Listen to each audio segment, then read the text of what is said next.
She left her phone open during bath. Her friend said, "Why are you still with him?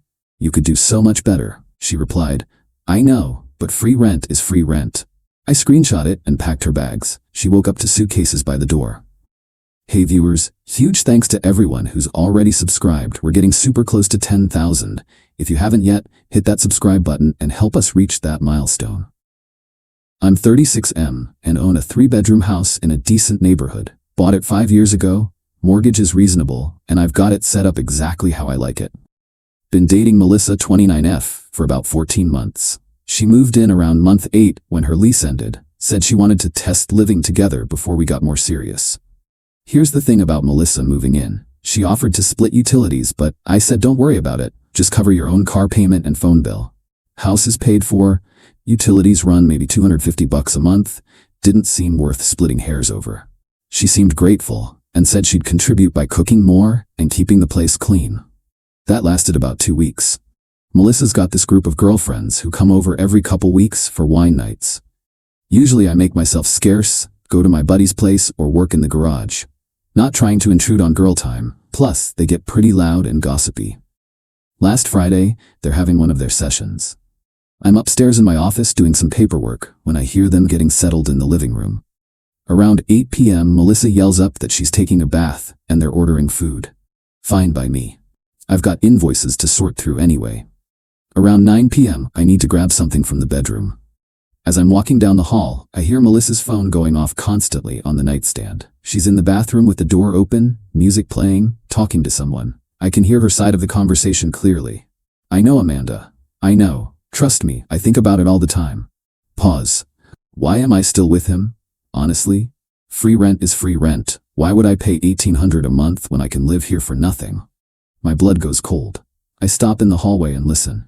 No, I'm not happy long term, but I'm saving like $2,200 a month living here. I'd be stupid to give that up without a plan. Another pause. David, the lawyer from Rachel's party? Yeah, he's still interested. Makes like $180K and has that downtown condo. I'm standing there listening to my girlfriend explain to her friend how she's using me for free housing while planning my replacement. I need to be smart about this though. Can't burn bridges until I have somewhere better to land. Give me a few more months to work on David.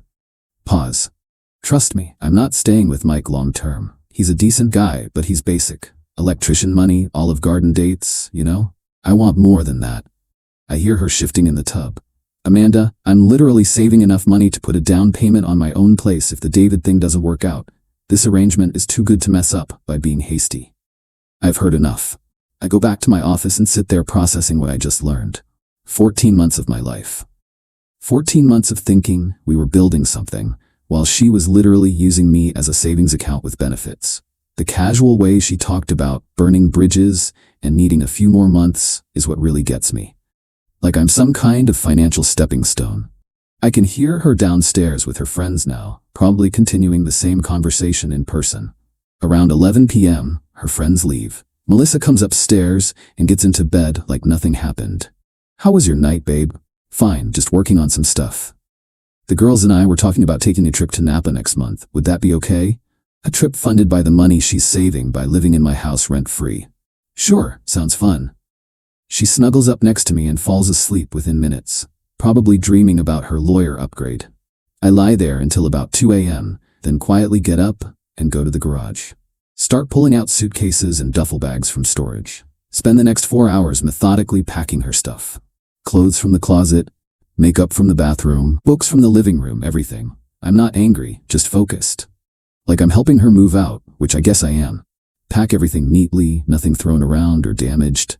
This isn't about being vindictive, it's about accepting reality. She wants to find someone better, so she can do it from somewhere else. I leave the bags by the front door and go back to bed around 6 a.m. Set my alarm for 7 a.m., which is when I normally get up for work. When the alarm goes off, Melissa's still sleeping. I get up, shower, and get dressed for work like it's any other day. Around 7:30 a.m., she wakes up. You're up early for a Saturday. Got a service call. I head downstairs and she follows a few minutes later. That's when she sees the suitcases. What's all this? Your stuff. Time to go. What are you talking about? I heard your phone conversation last night about free rent being your only reason for staying here, about working on David the lawyer while using me as your savings plan. She goes white. Mike, I was just venting to Amanda. Venting about how basic I am and how you're planning to dump me once you secure your upgrade? I didn't mean any of it. Which part didn't you mean? The part about saving $2,200 a month? Or the part about needing a few more months to work on someone better? Mike, please, we can work through this. There's nothing to work through. You've made it clear this is a financial arrangement, not a relationship. Time to find new arrangements. You can't just kick me out. Actually, I can. You're not on any lease, you don't pay rent, and this is my house. You're a guest who's overstayed her welcome. She starts crying, but I'm past caring about her tears. Where am I supposed to go? Maybe David can help you out, or you can get your own place with all that money you've been saving. This is insane. You're ending a 14-month relationship over a private conversation. I'm ending a 14-month business arrangement because I found out what it really was. I grab my work bag and head for the door. Your stuff is packed. I'll be back around 6 p.m. I'd prefer if you were gone by then. Mike, wait. I close the door and drive to work. Spend the day running wire in a new office building and trying not to think about how long I've been played. Get home around 6:30 p.m. Her car is gone. Suitcases are gone. House is quiet. There's a note slipped under my front door. I'm sorry. I never meant for you to hear that. What we had was real to me. Please call me when you're ready to talk. M. I throw the note in the trash and order pizza. Sit in my living room that's actually peaceful for the first time in months. My phone's been buzzing all day with calls and texts from Melissa. I finally look at them around 9 p.m. Please don't do this. I made a mistake, but we can fix it. I love you. You're being unreasonable. Answer your phone. This is insane. I block her number and settle in to watch TV in my own house that I pay for without someone using it as free housing while shopping for my replacement. Update 1. 72 hours later. 3 days since I discovered I was Melissa's savings plan, and the fallout has been exactly what you'd expect. Thanks for all the comments and support. Good to see most people think using someone for free rent while planning to dump them deserves immediate eviction. So Sunday morning brought the first wave of damage control. Around 10 a.m. my doorbell starts ringing. I look through the peephole and see Melissa standing there with coffee and what looks like bakery bags. I don't answer. She rings again, then starts knocking. Mike, I know you're in there. I brought breakfast. Can we please talk? More knocking. I'm not leaving until we work this out. I go back to my coffee and newspaper. About 20 minutes later, she gives up and leaves. Sunday afternoon, Amanda calls me. Mike, this is Amanda. Melissa's really upset about what happened. I bet she is. Look, she made some stupid comments, but that doesn't mean she doesn't care about you. Amanda, you were the one she was talking to when she explained her free rent strategy. She was just frustrated and venting. She was planning to use me for a few more months while working on her lawyer backup plan. That's not how it was. That's exactly how it was. She told you she was saving $2,200 a month and needed time to secure her upgrade.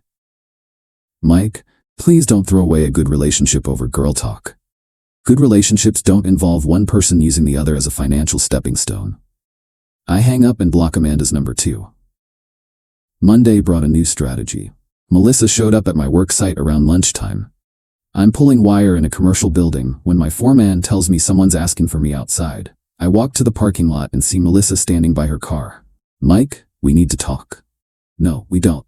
Yes, we do. You can't just end 14 months over a misunderstanding. Misunderstanding? You told Amanda you were using me for free rent while looking for someone with more money. I was drunk and being dramatic. You were sober enough to calculate exactly how much money you were saving. That's not why I moved in. Really? Because you told her this arrangement was too good to mess up by being hasty.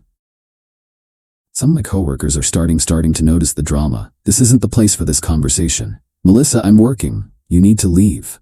Not until you listen to me. I listened to you Friday night when you explained your whole strategy to Amanda. That wasn't the real me talking. That was you talking to your friend about your real plan to dump me for someone with more money. Mike, please. Go work on David the lawyer, but stop showing up places trying to fix something you broke on purpose. I walk back to the job site and she eventually leaves. Tuesday brought the family intervention. Melissa's sister called me. Mike, this is Kate. I heard about what happened with you and Melissa.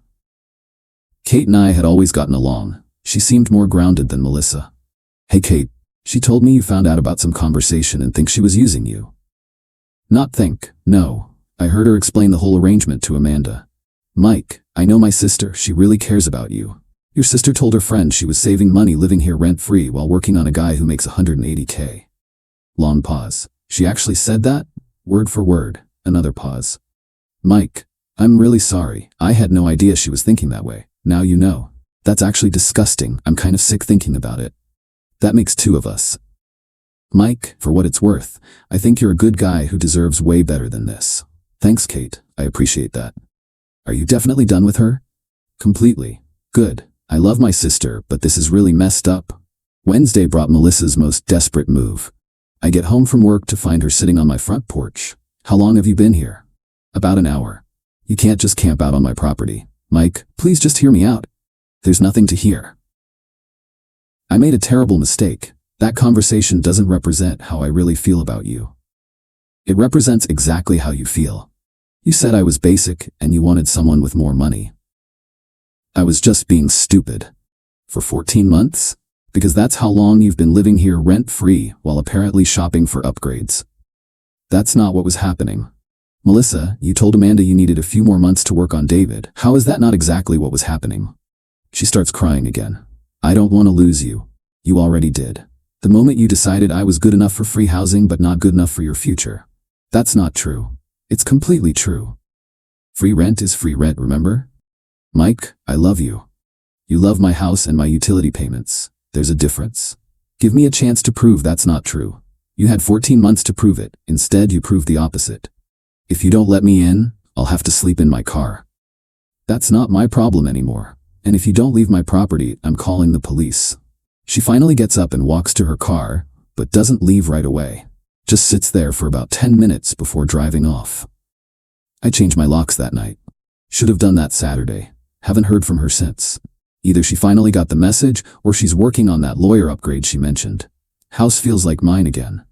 Quiet, peaceful, and nobody's using it as a savings plan while they shop for my replacement. Final update, 2 weeks later. Time to close this chapter.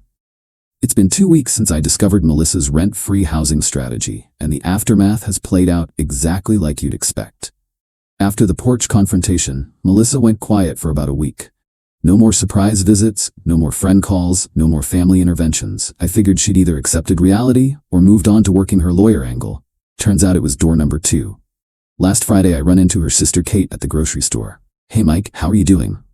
Good, Kate. You? I'm okay. I wanted to give you a heads up about something. What's that? Melissa's been seeing that lawyer she mentioned. David something. Fast work. It gets worse. She's been telling people you kicked her out because you were jealous of her success and couldn't handle her independence. Interesting story, considering she was living in my house rent-free. I know. I told her she was being ridiculous, but she's committed to this victim narrative. Let her tell whatever story makes her feel better. There's more, though. She's also been saying you were controlling about money and wouldn't let her contribute to household expenses. She never offered to contribute. I told her not to worry about utilities. That's what I figured. Mike, I just wanted you to know, in case any of this gets back to you. I appreciate the heads up. Also, this David guy seems like kind of a jerk. Very flashy. Talks about money constantly. Sounds like a perfect match. Maybe, but I think she's about to learn that guys with money sometimes have expectations. Sunday brought an unexpected encounter. I'm at the hardware store when I see Melissa in the parking lot talking to some guy in an expensive suit. Must be David. They're clearly having an argument. She's gesturing frantically while he's shaking his head. Finally, he gets in his car and drives off, leaving her standing there. She sees me walking to my truck and comes over. Mike, can we talk? Nothing to talk about. David just broke up with me. Sorry to hear that. I think I made a mistake. With you, I mean. You made a lot of mistakes. I know I hurt you, but I was confused about what I wanted. You weren't confused. You wanted someone with more money, and you were using me for free housing while you found him. That's not how I saw it. That's exactly how you described it to Amanda. Mike, I have nowhere to go. My parents are charging me rent, and I can't afford my own place yet. Sounds like you need to budget better. Please, just until I get back on my feet. Melissa, you had a good thing, and you threw it away chasing something better. That's on you. I know I was wrong. You were wrong about me being a temporary solution. Turns out I was the good option you didn't appreciate until it was gone. I get in my truck and drive away. Yesterday, Kate calls with the final update. Thought you'd want to know what happened with David. I'm curious. Turns out he expected her to quit her job and be available whenever he wanted. When she hesitated, he dumped her. So her upgrade plan backfired. Completely. She went from free housing with a guy who treated her well to paying $600 a month to live with our parents while job hunting. She quit her job last month, thinking David was going to support her. Now she's scrambling to find something new. That's rough. She's finally starting to realize what she threw away. But she burned that bridge pretty thoroughly. Yes, she did. Mike, I hope you find someone who appreciates what they have. Thanks, Kate. I'm sure I will. The revenge wasn't elaborate or cruel. It was just natural consequences. She wanted to use me for free housing while shopping for someone better. When I found out, I simply stopped being used. She thought she was smart playing the field while keeping her housing costs at zero. Instead, she ended up losing the stable situation she had and the upgrade she was chasing. Now she's back to square one, paying rent and looking for work. Sometimes the best revenge is just letting people experience the results of their own choices. Melissa chose to see our relationship as a financial arrangement rather than a partnership. Now she gets to live with that choice while paying market rate for housing. Free rent was free rent until it wasn't.